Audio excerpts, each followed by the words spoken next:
Saludos y bienvenidos, Mangas Verdes. Comienza esta semana un programa en el que os vamos a hablar mucho de agua, también de la COP29, que nos dio mucho trabajo la semana pasada y el fin de semana también, y que terminó en la madrugada del sábado al domingo con ese acuerdo que no parece que haya satisfecho mucho al personal. Vamos a hablar hoy en Mangas Verdes, que está en marcha gracias a Signus, garantizando la recogida gratuita de los neumáticos usados en cualquier taller de España que lo solicite, para reciclarlos como drenajes, mezclas bituminosas, pistas deportivas y muchos otros usos. Infórmate en signus.es. Hoy en el programa contamos en la realización técnica con Esteban Novillo, y en nombre de la redacción os saluda Pedro Palomay.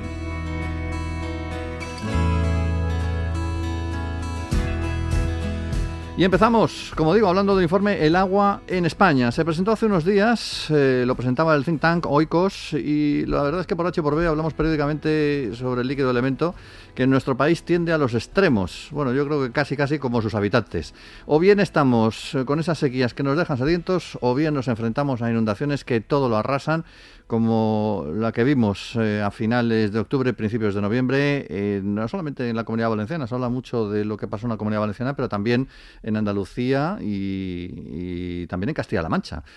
Bueno, lo cierto es que Oikos ha presentado un documento en el que aboga por una reforma del marco de gobernanza del agua, entre otras cosas. No es la primera entidad que lo hace, ni al paso que vamos va a ser la última, visto lo visto, porque vemos que los sucesivos gobiernos que hemos tenido, pues parece que no terminan de encontrar la manera de conseguir ese pacto del agua del que se habla tanto desde hace tantos años, ese pacto nacional del agua. Hoy hablamos con Toni Timoner, es coautor del informe del agua en España, le tenemos ya en el programa con nosotros. Saludos, Toni, bienvenido. Hola, ¿qué tal? Bienvenido. Muchas gracias. Bueno, lo que nos gustaría saber, primero, ¿cuáles son las principales conclusiones de este informe que habéis presentado? Bueno, las principales conclusiones es que España necesita ponerse al día en lo que es la inversión en infraestructuras hídricas. Hay una insuficiencia en infraestructuras hídricas de todo tipo y además en todos los territorios, porque en parte ahí no hay una suficiencia en la recuperación de costes, que aunque suene un poco raro, realmente en España no pagamos lo que cuesta el agua, sobre todo el agua urbana. Y también lo que necesitamos es un sistema de gobernanza en cómo se decidan esas inversiones, qué obras hay que hacer, qué precios hay que establecer, que no acaba de funcionar del todo, y por eso tenemos esa disfuncionalidad de insuficiencia de suministro a veces, y también lo que hemos visto con la tragedia de Valencia, una insuficiencia en inversiones en infraestructuras de prevención. Es curioso porque por un lado vemos esa falta de infraestructuras para controlar el agua, pero por otro lado, en las que tenemos, en las redes de distribución de agua potable, hay unas pérdidas de agua asombrosas de hasta el 25% del agua. Es que es una barbaridad. Sí, esa es la media nacional. Después lo que pasa es que algunas comunidades autónomas pierden hasta el 40 o el 35%. Hay otras que lo hacen bien, pierden menos del 10%, en el caso de Murcia o Madrid, pero hay muchas, que por ejemplo creo que es Extremadura o La Rioja, que pierden hasta el 35 o el 40%. Y eso realmente no es aceptable. Ahí debería hacerse mucho trabajo, tanto para acabar las pérdidas como también hacer una mejora de la medición y digitalización de la gestión del agua, para saber dónde están las pérdidas, dónde hay que medir las cosas, dónde hay los puntos de dificultad. Hay que hacer una inversión muy integral para evitar esas pérdidas. Es además un nivel de pérdidas que se sitúa por encima de la media europea, y que hay países que lo están haciendo mucho mejor, y que debemos aspirar a lo que nosotros pensamos que es el objetivo, que haya siempre menos del 10% de pérdidas. Cítanos a alguno de esos países que lo están haciendo bien, para echar un vistazo a ver qué hacen y cómo podemos imitarlo por aquí. Pues hay países tanto del norte de Europa, que en su caso tiene abundancia de agua, pero aún así pierde muy poca, Dinamarca, Alemania, pero también hay países que tienen problemas de escasez y lo hacen muy bien. En el caso paradigmático es Israel, que tiene, como sabemos, una geografía y un clima mucho más adverso que el nuestro, y aún así ellos consiguen apenas perder gotas de agua. Tienen un nivel de pérdidas por debajo del 10%, es envidiable, y además tienen también un muy alto nivel de reciclaje de agua, que también es algo que en nuestro informe indicamos que es una área de mejora. Cuando hablamos de mejorar esa gobernanza de gestión de agua, ¿a qué se refiere exactamente? ¿Que se distribuya mejor entre las distintas administraciones, o que las administraciones que lo tienen, que la tienen asumida, lo hagan mejor? ¿O las dos cosas? Bueno, las dos cosas. Tiene que haber un mejor funcionamiento entre administraciones. Yo creo que la coordinación no acaba a funcionar del todo. El Consejo Nacional del Agua no acaba siendo el organismo que funcione bien. También yo creo que habría que otorgar más competencias a la Dirección Nacional del Agua, o lo que nosotros proponemos, una Autoridad Nacional del Agua que pudiera establecer unas guías o unas metodologías armonizadas para establecer precios de una manera que no sea tan fragmentada y tan disfuncional. Los precios del agua en España, que varían mucho, no varían no solo entre comunidades, sino también dentro de comunidades, están sujetas mucho al ciclo político municipal. Y después también lo que pensamos es que habría que recuperar la idea de un plan hidrológico nacional para darle coherencia y vertebración a lo que ya existe, que son los planes hidrológicos de cuenca, que a veces parece ser que, aunque están hechos con un mismo modelo de borrador estandarizado, parece que son planes muy fragmentados que no hablan entre ellos. No hay un diálogo que debería haber, y creemos que un plan nacional hidrológico lo haría, conseguiría vertebrar y sobre todo conseguiría racionalizar los recursos y poder administrar correctamente dónde están los puntos de necesidad desde una perspectiva pues nacional. A nivel gobierno, ¿quién llevaría esta Autoridad Nacional del Agua? ¿El Ministerio de Medio Ambiente o el Ministerio de Agricultura o quién? Bueno, en la actual configuración tendría que ser el Ministerio de Medio Ambiente. La configuración del pasado podía ser el ministerio que tenía Medio Ambiente y Agricultura. La cuestión es que debería ser adscrito, o al menos con las competencias como las competencias de la Dirección Nacional del Agua. En ese sentido, el Ministerio de Medio Ambiente sería quizás el más adecuado, porque es también del que depende las confederaciones hidrográficas. Esa autoridad debería ser una autoridad que estuviera en la estructura ministerial de las confederaciones hidrográficas también. Ha sido muy criticado, sobre todo a raíz de lo de la Dana, el papel de las confederaciones hidrográficas. Por lo que nos cuentas, parece que por bien que lo hagan, resultan insuficientes, más o menos, ¿no? Tal y como las necesidades que necesitan, valga la redundancia, España en este momento. Bueno, aquí hay una corresponsabilidad de todas las administraciones, porque las confederaciones lo que hacen es un trabajo técnico que es muy bueno. Incluso a veces no pueden hacer un mejor trabajo porque no tienen los recursos suficientes, que es identificar todas las obras necesarias para la buena gestión hídrica, tanto en la suficiencia de recursos como en la prevención de desastres como lo que pasó en Valencia. Esas obras están identificadas. Ya depende de las administraciones públicas, que no son las confederaciones, el decidir si se ejecutan esas obras o no. Y lo que hemos averiguado en el proceso de análisis del informe es que hay un retraso enorme, que además ha ido creciendo en los últimos años, en el nivel de ejecución de obras. Las obras de los planes de riesgo, las obras también de suficiencia hídrica, pues hasta un 40 o 60 o 70%, dependiendo de qué confederación, no están ejecutadas, siguen sin ejecutar. Entonces hay un problema de que las administraciones no llegan a conseguir la financiación, o no se ponen de acuerdo, o hay limitaciones regulatorias para ejecutar esas obras. Y eso es la responsabilidad de todos los niveles, desde ministerio hasta municipio. Ha habido también en los últimos meses, durante la época sobre todo de sequía en verano, que se hablaba mucho de utilizar cada vez más las desaladoras, que es algo que, bueno, parece que funciona. De hecho, están funcionando en algunos puntos del sur y de Canarias, pero que no parece que termine de convencer demasiado al personal. No sé qué opinión tenéis vosotros sobre ellas. Bueno, nosotros somos bastante positivos en el potencial de las desaladoras, en parte porque las desaladoras aumentan la suficiencia de recursos hídricos con una fuente no convencional, lo cual ayuda a aliviar el estrés hídrico de las fuentes convencionales, que serían los acuíferos y los embalses. Lo que también nos lleva a pensar que tienen un gran potencial es que las desaladoras técnicamente han avanzado mucho, y además dependen mucho de la energía necesaria para desalar. Esa energía, si es fotovoltaica, cada vez se está abaratando más, y se abaratará más en las próximas décadas. Es decir, el precio del agua desalada irá cada vez bajando más, haciéndola mucho más competitiva para no solo los recursos, no solo para el suministro urbano, que ya lo es y ya ocurre así en Canarias, donde la mayor parte del agua es desalada, sino también para usos agrícolas, que ahí también tienes que llegar a unos precios más bajos para hacerlo competitivo.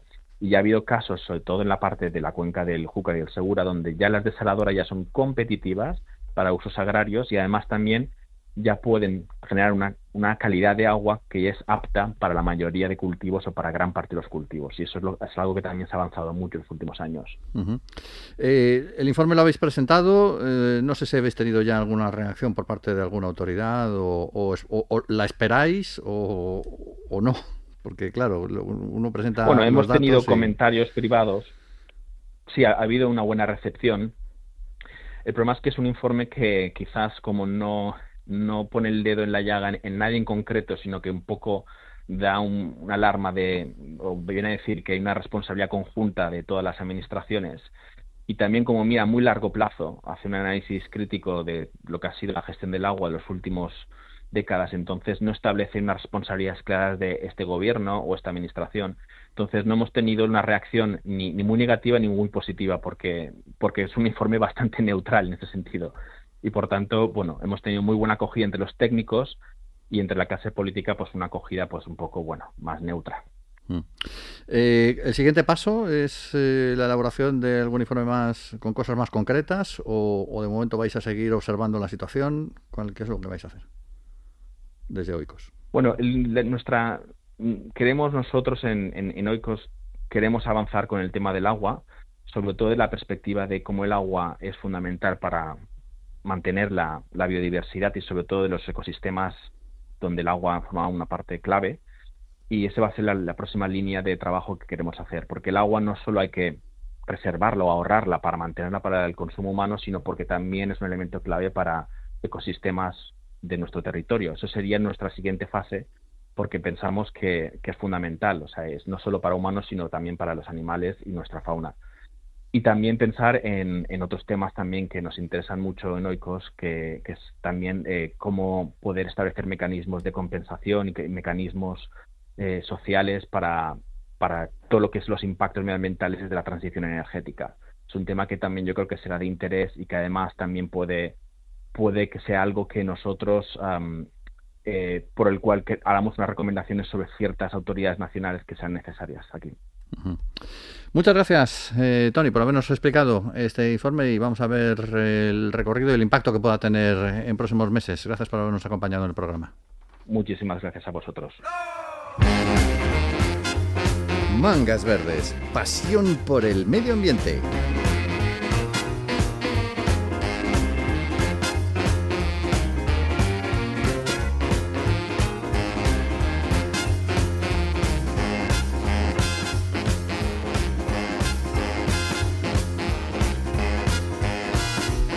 Pues seguimos hablando de agua.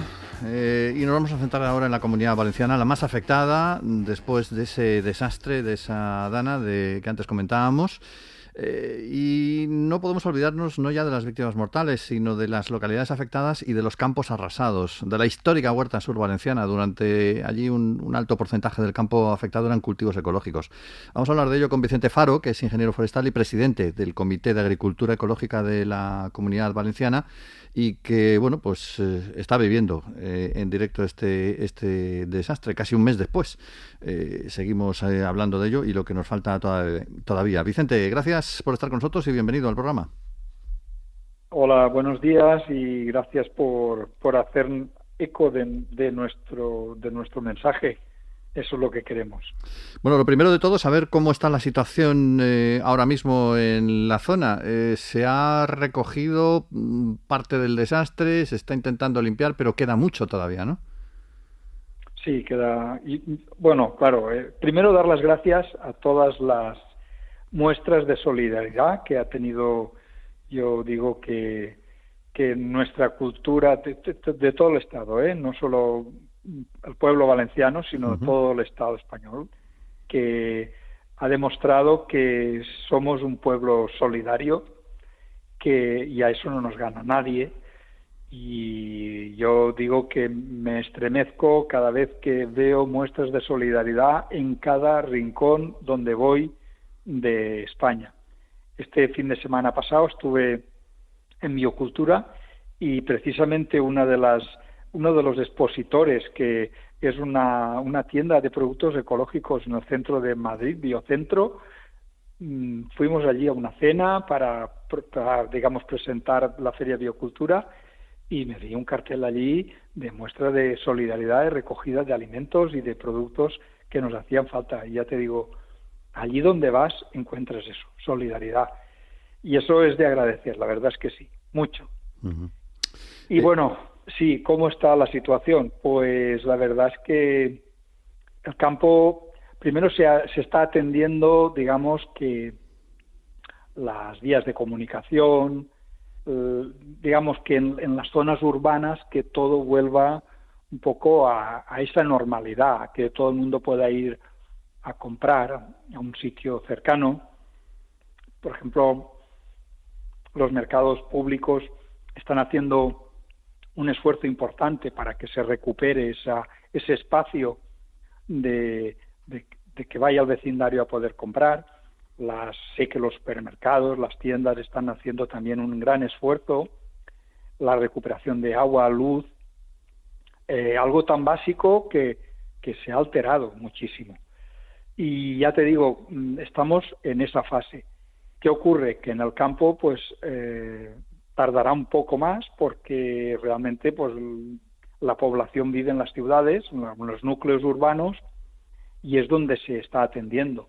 Pero no solamente en la zona cero, sino, yo te digo que hay 75 municipios afectados por esta dana y 14 son de zona cero, 14 municipios zona cero. Sí. De todos ellos, no hay agricultura ecológica en todos ellos, porque hay algunos que los polígonos industriales eran tan amplios que claro, que ya no había espacio como para hacer cultivo. Caso de Paiporta o algún que otro pueblo más. ¿Qué ocurre? Pues que nosotros hemos hecho un filtrado de capas y entonces sí que queremos pasarle al conseller, que tendremos una reunión el próximo día 3, pasarle los datos que tenemos. Ya te digo, solamente te puedo dar una pincelada porque estamos ultimando todos esos datos, pero ya te digo, nosotros lo importante es que tenemos 1.354 productores agrícolas en municipios afectados, y te digo productores agrícolas, la superficie estamos estimándola, pero son un 64% de productores de la provincia de Valencia. Madre. De ecológico. Uh-huh. Entonces, ya te digo, es un porcentaje alto, pero no solamente ha afectado a la producción primaria, sino que también ha afectado a las empresas.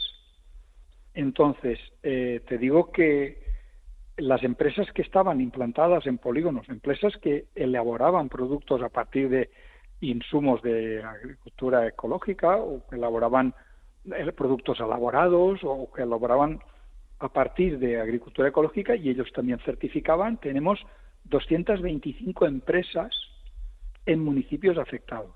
Sí.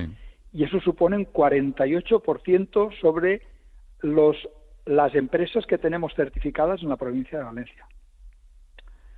Entonces el dato es a tener en cuenta, porque ahí ya es importante ver el tejido económico y empresarial que mueve nuestro sector y que efectivamente una empresa, si te la destroza, tienes que empezar desde cero otra vez.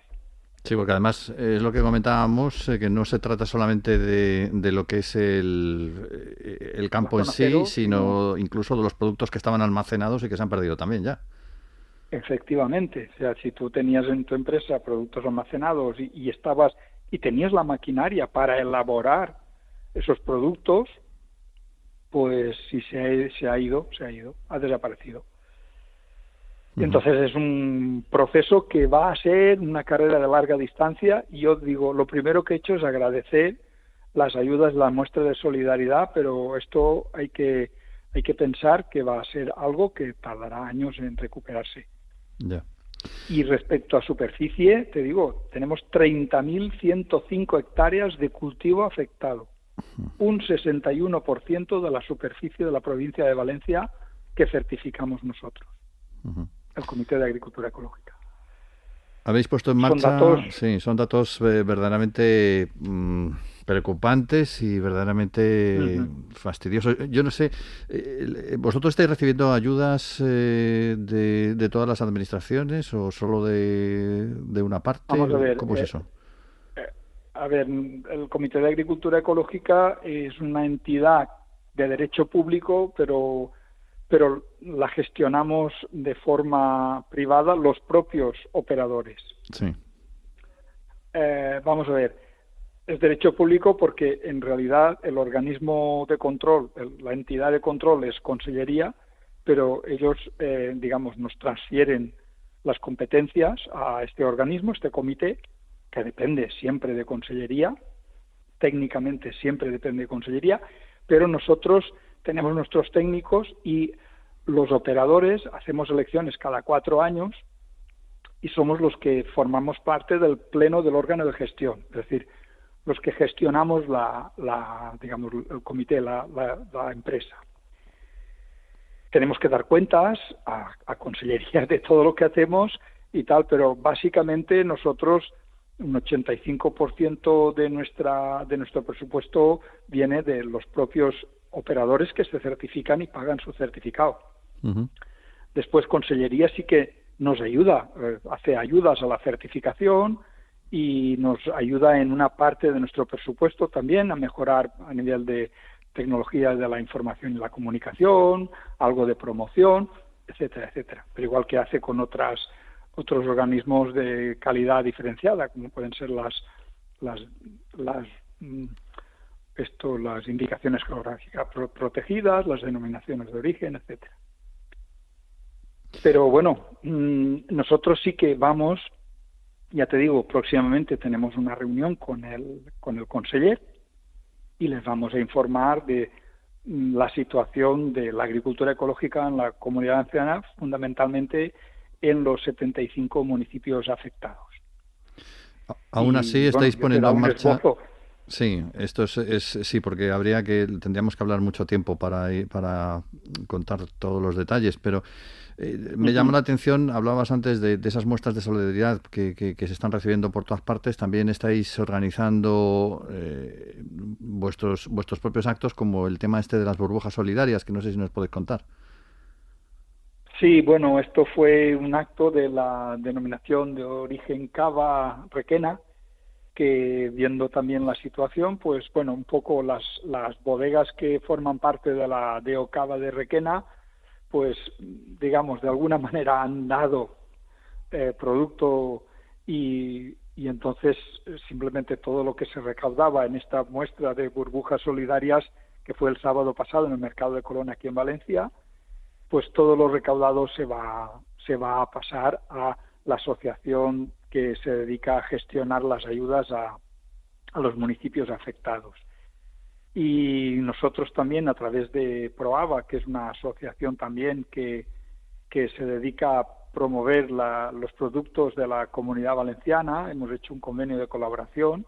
Siempre había previsto un mercadito solidario, había previsto un mercadito de productos ecológicos todos los fines de semana antes de Navidad y ahora vamos a hacer todos estos mercaditos los sábados por la mañana en la sede de Proava, en la calle Baja, en un sitio que es un celler que decimos aquí en Valencia, que es como una bodega que desde el siglo XIII, que está allí debajo de la sede y se puede ver, se puede visitar. Pues bueno, hacemos un mercadito los sábados y hemos decidido que sea un mercado solidario, es decir, todos los fondos de Proava, de vino y de productos que tenían almacenados los han puesto y vamos a hacer unas cestas que se venderán y todo lo que se recaude en eso lo vamos a destinar a ayuda al sector y a las personas afectadas. De hecho, es que el daño es muchísimo, ya te digo. Va a costar mucho tiempo recuperarse porque, claro, muchas personas tenían vehículos que, dices, tienen 10, 12, 15 años, me hacen mi trabajo.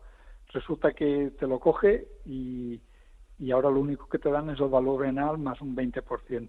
Claro. En muchos casos te dan 600 euros y tú ¿qué compras con eso? Nada, no tienes para comprar ni una motocicleta, Sí. lo único que puedas comprar. Y de segunda mano. Pero bueno, Y de segunda mano, sí. en fin. Entonces, claro, vemos que la trayectoria va a ser a largo plazo. Pero bueno, ahí estamos. Estaremos acompañando en la medida de lo ¿Cómo? posible. Sí, somos un pueblo que, ya te digo, nosotros hacemos fallas, gallatas y hogueras. Ujú. Y las hacemos durante todo el año. Y cuando las quemamos ya estamos pensando en hacerlas del año que viene mucho mejor de lo que hemos hecho este año. Entonces, pues tenemos espíritu de superación y ganas siempre. Pero bueno, cuando te viene algo así, desde luego te descalabra y te descuadra. Pues seguimos apoyando, aunque sea desde la distancia. Vicente, muchas gracias, mucho ánimo y adelante con ello. Vamos a intentar entre todos que salga adelante la Comunidad Valenciana. Bueno, pues muchas gracias a vosotros. Invitaros a que todo el mundo que quiera y pueda venir a nuestro mercadito solidario de los sábados por la mañana y el día 6, 7 y 8 de diciembre. Lo haremos también allí en la Plaza de la Ploma de Sent, en la calle Baja. Y bueno, para lo que queráis podemos estar a vuestra disposición para contaros nuestras novedades y nuestras cosas. Queda dicho, pues. Muchas gracias.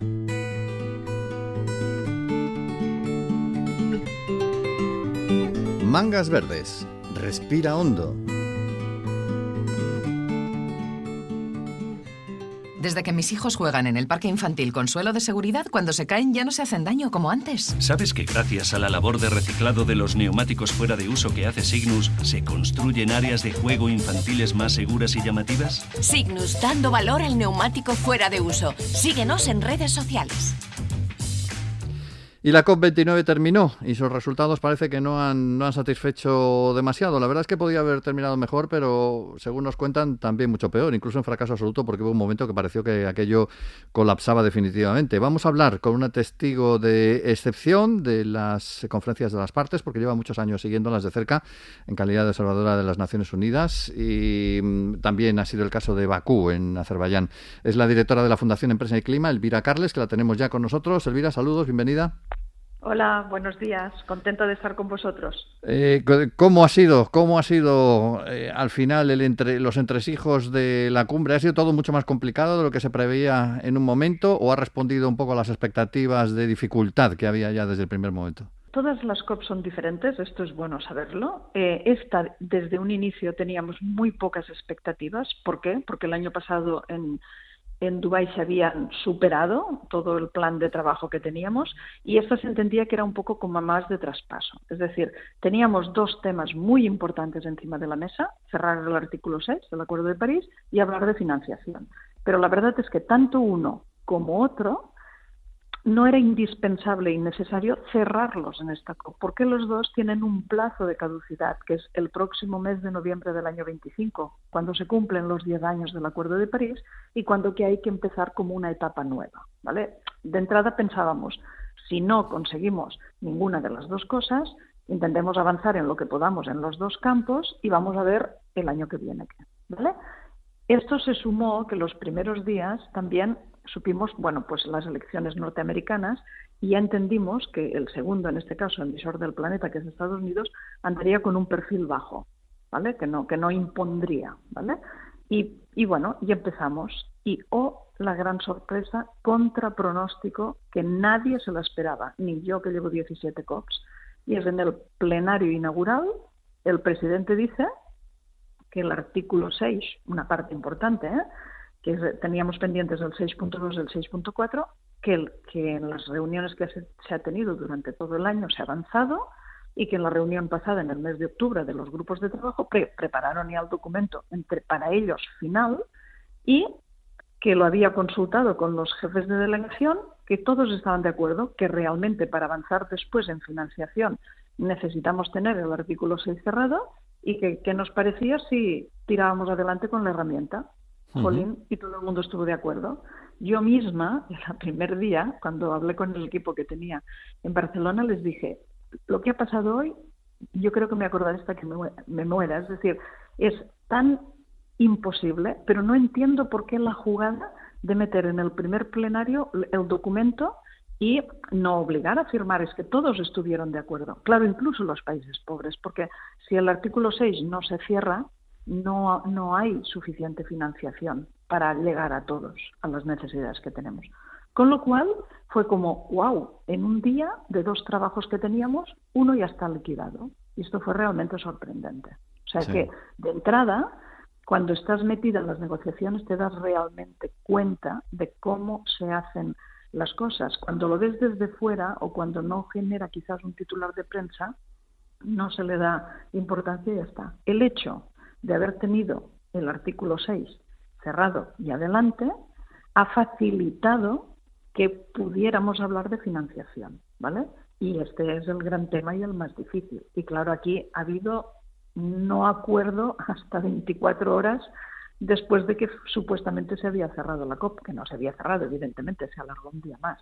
Es decir, es evidente que los países donantes, que en este paquete pues tenemos países como Estados Unidos, como la Unión Europea, tenemos Japón, tenemos Canadá, tenemos Australia, Nueva Zelanda, tenemos Suiza, tenemos Noruega y 7, 8, 9 países, o una zona como es la Unión Europea, que son donantes. Pero estos países hay que tener en cuenta un par de temas. Primero, que ahora en el planeta hay dos guerras, ¿vale?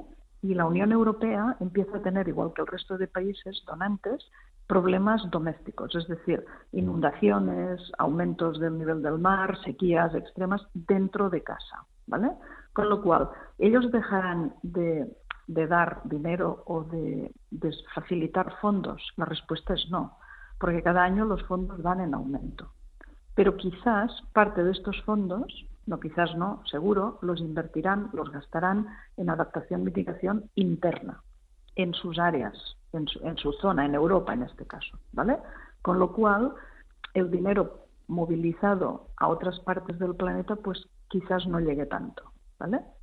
Luego había otro tema encima de la mesa que ha estado muy discutido. Este no está aprobado, pero se ha pedido, se ha hecho una solicitud, una petición dentro de los países que están en desarrollo que también aporten dinero. ¿Por qué? Porque el paquete de los países en desarrollo es muy grande, pero hay algunos países en este paquete que podrían perfectamente ser donantes. Como China, donantes por ejemplo. De fondos como China, como Arabia Saudí o como Singapur, que está en el paquete de las islas, pero no son las islas pobres, podríamos decir es una isla un poco más rica, ¿vale? Entonces estos han tomado nota. Yo creo que no este año, durante este próximo año, pero muy pronto también serán en el paquete de los donantes, ¿vale? Y el último dato que también pensaba mucho en las reuniones es que la parte de los países pobres, por decirlo de alguna manera, los que les falta desarrollar, los que realmente están sufriendo mucho, ellos han aumentado su necesidad de fondos, porque los efectos del cambio climático cada vez les pega más fuerte, ¿vale? Entonces ellos, la cifra de los 100.000 que tenemos hasta el año 25, tenemos los datos ya cerrados y auditados del año 23, se han llegado a los 117.000 en ese año, veremos qué pasa en el 24 y qué pasa en el 25, pero teníamos que marcar un objetivo colectivo de financiación climática, ¿vale? Y entonces, el paquete de esos países que reciben pedía un mínimo de 500.000 millones de dólares al año, ¿vale?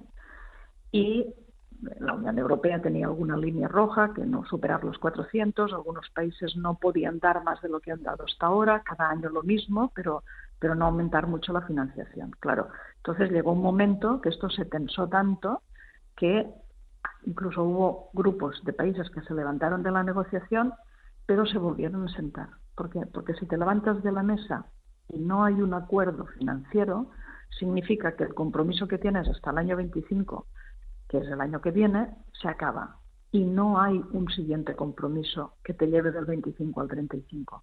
Uh-huh. Con lo cual, los que parecía para tensar la reunión que se fueron, volvieron a entrar en la mesa de negociación, porque si no se quedaban sin nada.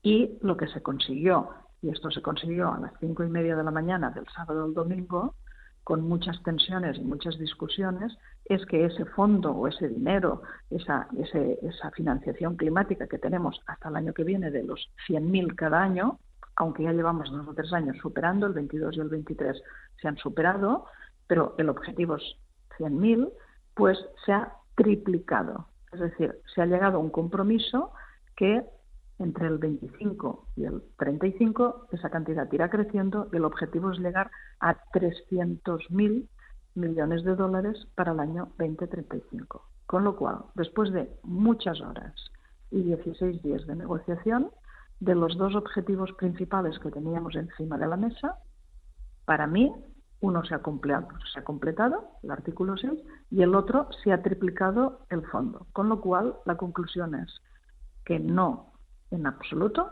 ha sido un desastre. Todo lo contrario. Hemos avanzado en los 2 temas, tenemos muchas cosas más pendientes para el año que viene, pero es perfecto. ¿Qué nos queda el año que viene?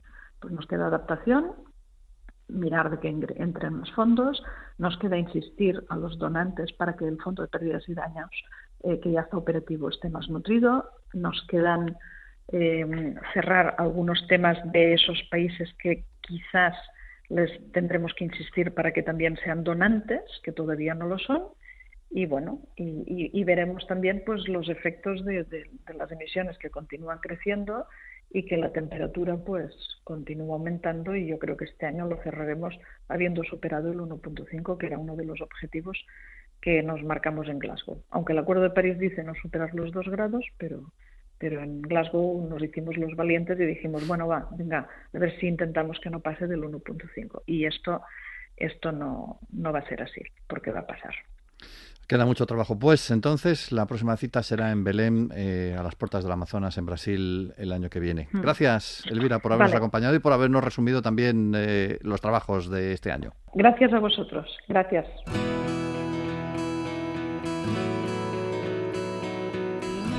Terminamos pues el programa, hoy lo hacemos en Madrid, en la región de Madrid, claro, que está llena de pueblos bonitos, uno de los imprescindibles. Hoy es San Lorenzo del Escorial, ubicado en la vertiente suroriental de la Sierra de Guadarrama, al pie nada menos que del Monte Abantos, sagrado para los antiguos celtas betones que por allí andaban tiempo A.